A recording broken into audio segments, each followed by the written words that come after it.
Good morning students. Welcome back to online classes of BBVN.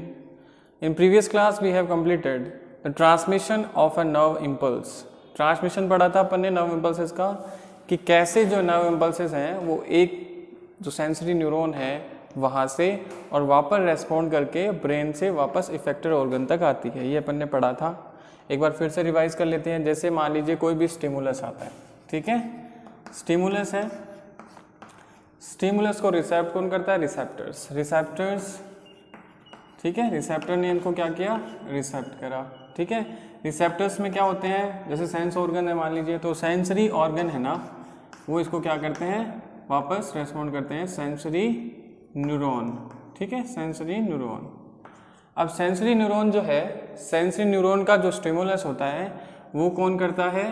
Accept जो भी है, मान लीजिए कि सेंसरी न्यूरॉन है, न्यूरॉन में क्या है? डेंड्रॉइड। डेंड्रॉइड जो होता है वो रिसीव करता है इम्पल्सेस को, फिर डेंड्रॉइड से वो कहाँ जाता है? सेल बॉडी में जाता है, ठीक है। सेल बॉडी से कहाँ जाएगा?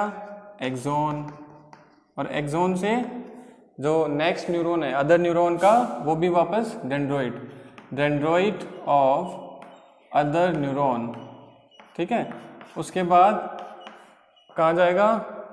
डेंड्रॉइड से वापस सेल बॉडी है ना, सेल बॉडी से एक्सोन, सेल बॉडी फिर एक्सोन, और ऐसे करके जो सारी न्यूरॉन्स है वहाँ तक ये पहुँच जाएगा। फिर यहाँ से एक्सोन से वापस जब स्टार्ट होता है तो ये जाता है जो भी इफेक्टर है, इफेक्टर या CNS कह सकते हैं, वहाँ तक जाएगा, है ना। CNS से वापस रेस्पॉन्ड आएगा, ठीक है। तो रिले न्यूरॉन है, मोटर न्यूरॉन है, उनसे वापस फिर आएगा इफेक्टर तक पहुंचेगा, ठीक है। इफेक्टर के बाद जो भी रिसेप्टर है, मान लीजिए रिसेप्टर, और लास्ट में क्या आ जाएगा? जो इफेक्टर ऑर्गन है, ठीक है, इफेक्टर ऑर्गन। तो ये जो है अपना ट्रांसमिशन है नर्व इम्पल्सेस का, ठीक है।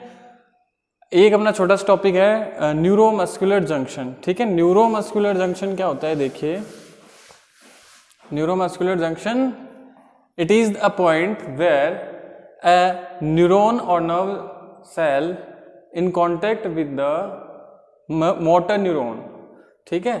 एक ऐसा पॉइंट होता है जहां पर एक नर्व या न्यूरॉन जो होती है वो कांटेक्ट में आती है किसी भी मसल फाइबर के या मोटर न्यूरॉन के, ठीक है।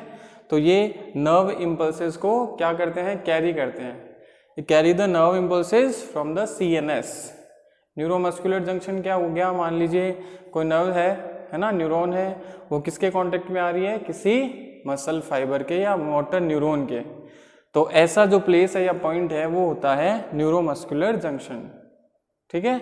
ये क्या करते हैं? न्यूरॉन जो है कैरी करते हैं, जो नर्व इम्पल्सेस होती है उनको carry nerve impulses from the CNS, और वो वैसे ही होती है जैसे कि सिनेप्स होता है, सेम एज द सिनेप्स। जो न्यूरोट्रांसमीटर्स होते हैं वो क्या करते हैं? इस जो न्यूरॉन होते हैं नर्व से उस मसल में या मोटर न्यूरॉन में क्या करते हैं? इलेक्ट्रिकल इम्पल्सेस को ट्रांसमिट करते हैं। ऐसा ही होता है as same as the synapse. Synapse होता है दो न्यूरॉन्स के बीच का जो एडजस्टेंट होता है, गैप होता है, वहाँ पर न्यूरोट्रांसमीटर्स होते हैं। वो न्यूरोट्रांसमीटर्स क्या करते हैं? इलेक्ट्रिकल इम्पल्सेस को दूसरे न्यूरॉन तक ट्रांसफर करने का काम करते हैं, न्यूरोट्रांसमीटर्स, ठीक है। केमिकल से होते हैं न्यूरोट्रांसमीटर्स। तो ये न्यूरोमस्कुलर जंक्शन है, छोटा सा ही टॉपिक है, ठीक है। उसके बाद है अपना रिफ्लेक्स एक्शन। रिफ्लेक्स एक्शंस क्या होते हैं? देखिए, कुछ कह सकते हैं अपन रैपिड रेस्पॉन्सेज होते हैं और ऑटोमेटिक होते हैं। रैपिड और ऑटोमेटिक रेस्पॉन्सेज होते हैं जो ब्रेन कंट्रोल नहीं कर पाता है ना। तो कंट्रोल कौन करता है? CNS पढ़ेंगे अपन, CNS के पार्ट है ब्रेन और स्पाइनल कॉर्ड। तो रिफ्लेक्स एक्शन जो होते हैं उनको कंट्रोल करता है या मॉनिटर करता है स्पाइनल कॉर्ड, क्योंकि ब्रेन के पास ओवरलोडिंग हो जाती है इन इलेक्ट्रिक इम्पल्सेस की, सिग्नल्स की, है ना, रेस्पॉन्स की। तो ओवरलोडिंग को बचाने के लिए, है ना, क्या करता है? जो एक्स्ट्रा जो इम्पल्सेस होती हैं, स्पाइनल कॉर्ड क्या करता है? उनको डायरेक्टली क्या करता है? रेस्पॉन्ड देता है। कुछ ऐसे ऑटोमेटिक, जैसे कि मान लीजिए एग्जाम्पल है ब्लिंकिंग ऑफ आईज है ना, कफिंग है, स्नीजिंग है। तो ये कंट्रोल जो होते हैं वो सीधा स्पाइनल कॉर्ड, जो भी मान लीजिए रेस्पॉन्सेज आते हैं सीधा कहाँ जाते हैं? जो भी स्टिमुलस है वो कहाँ पे जाता है? सीधा स्पाइनल कॉर्ड। और स्पाइनल कॉर्ड क्या करता है? उसको रेस्पॉन्ड करता है ना। तो रैपिड रेस्पॉन्सेज होते हैं। रैपिड रेस्पॉन्सेज होने की वजह से अपनी जो ये प्रोटेक्ट करते हैं फ्रॉम द डैमेज, अपनी बॉडी जो होती है वो डैमेज से कंट्रोल हो जाती है रैपिड रेस्पॉन्सेज की वजह से। ठीक है, तो देखिए भाई रिफ्लेक्स एक्शंस क्या होते हैं। देखिए reflex action is an automatic and rapid response to a stimulus. कोई भी स्टिमुलस है उसके रेस्पॉन्ड में ऑटोमेटिक और जो रैपिड रेस्पॉन्सेज होते हैं वो होते हैं reflex actions, like coughing, sneezing, blinking of eyes etcetera. Coughing है, स्नीजिंग है, तो ब्रेन जो है इसको कंट्रोल नहीं कर पाता है, सीधा कंट्रोल करता है स्पाइनल कॉर्ड। मोटर न्यूरॉन कहाँ जाएगी? सीधा स्पाइनल कॉर्ड, और स्पाइनल कॉर्ड से जो है रेस्पॉन्ड लेकर वापस आएगी। ठीक है, ये जो रिफ्लेक्स एक्शन होते हैं it protects from the damages and doesn't involve in conscious thought. और ये कॉन्शियस जो थॉट होते हैं उनको बिल्कुल भी इन्वॉल्व नहीं करते हैं। ठीक है, सीधा क्योंकि स्पाइनल कॉर्ड है, कॉन्शियस थॉट कौन करेगा कंट्रोल? ब्रेन। तो ब्रेन तो इसमें आ ही नहीं रहा काम में, है ना, रेस्पॉन्ड ही नहीं कर रहा, कोई फंक्शन नहीं है ब्रेन का, क्योंकि स्पाइनल कॉर्ड ही क्या कर रहा है? इसको मॉनिटर या कंट्रोल करता है, जो रिफ्लेक्स एक्शंस होते हैं। ठीक है, अब रिफ्लेक्स एक्शन की अगर बात करें, रैपिड रेस्पॉन्स है क्यों आता है? देखिए जो मैसेजेस होते हैं या रेस्पॉन्स, जो भी इलेक्ट्रिकल इंपल्सेस है, मैसेजेस या इलेक्ट्रिकल इंपल्सेस कहाँ जाते हैं? सीधा motor neuron through the relay neuron, और वो सीधा कहाँ पहुँचते हैं? जो इफेक्टर ऑर्गन है वहाँ तक पहुँचते हैं।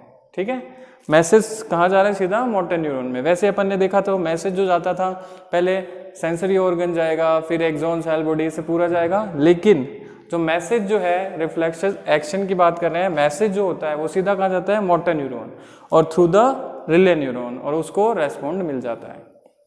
ठीक है, फिर देखिए reflex actions are monitored and controlled by the spinal cord, not by the brain, because brain take more time to instruct the muscle to move. क्योंकि ब्रेन जो है वो बहुत ज़्यादा टाइम लेता है किसी भी मसल को इंस्ट्रक्ट करने में कि आपको मूव करना है। तो स्पाइनल कॉर्ड जो होती है वो सीधा इसको क्या करती है? कंट्रोल और मॉनिटर्ड करती है, जिसकी वजह से जो ओवरलोडिंग है ब्रेन की वो भी बच जाती है। क्योंकि बहुत सारे ऐसे इलेक्ट्रिकल इम्पल्सेस है ना, या स्टिमुलस होते हैं वो जाते हैं ब्रेन के पास, तो ब्रेन के पास क्या होता है? ज़्यादा काम आ जाता है, ओवरलोडिंग हो जाती है ना फंक्शंस की। तो उस ओवरलोडिंग को प्रिवेंट करने के लिए जो है वो ये इलेक्ट्रिकल इम्पल्सेस या रैपिड रेस्पॉन्सेज जो होते हैं, रिफ्लेक्स एक्शन जो होते हैं, वो सीधा कंट्रोल करता है स्पाइनल कॉर्ड। ये इंपॉर्टेंट है, याद रखना है कि जनरल जो रिस्पॉन्सेज हैं या एक्शंस होते हैं उनको रेस्पॉन्ड करता है कौन? ब्रेन। लेकिन जो इलेक्ट्रिकल इम्पल्सेज हैं जो कौन से हैं? रिफ्लेक्स एक्शंस, उनको कौन रेस्पॉन्ड करता है? सीधा या कंट्रोल करता है सीधा स्पाइनल कॉर्ड। स्पाइनल कॉर्ड होता है, जो मैसेज होता है वो कहाँ जाता है? सीधा मोटर न्यूरॉन, और motor neuron through the relay neuron. ठीक है, न्यूरॉन्स की भी अपन बात करेंगे। ठीक है, 3 टाइप की न्यूरॉन्स अपन ने बात करी थी। सेंसरी न्यूरॉन होता है एक, तो सेंसरी न्यूरॉन, ठीक है, उसके बाद है मोटर न्यूरॉन, और एक होता है रिले न्यूरॉन। ठीक है, सेंसरी न्यूरॉन तो क्या करेगा? स्टिमुलस को लेगा, स्टिमुलस को रिसीव करेगा। मोटर न्यूरॉन क्या करता है? जो रेस्पॉन्ड होते हैं, है ना, रेस्पॉन्ड जो होते हैं वो लाते हैं थ्रू द रिले न्यूरॉन। जो भी ब्रेन है मान लीजिए, तो ब्रेन से जो रेस्पॉन्ड लाता है वो लाता है motor neuron through the relay neuron, इसके वजह से। ठीक है, अब बहुत सारे जो अपन ने बात करें रिफ्लेक्स एक्शन है उनके एग्जाम्पल है coughing, sneezing, blinking of eyes.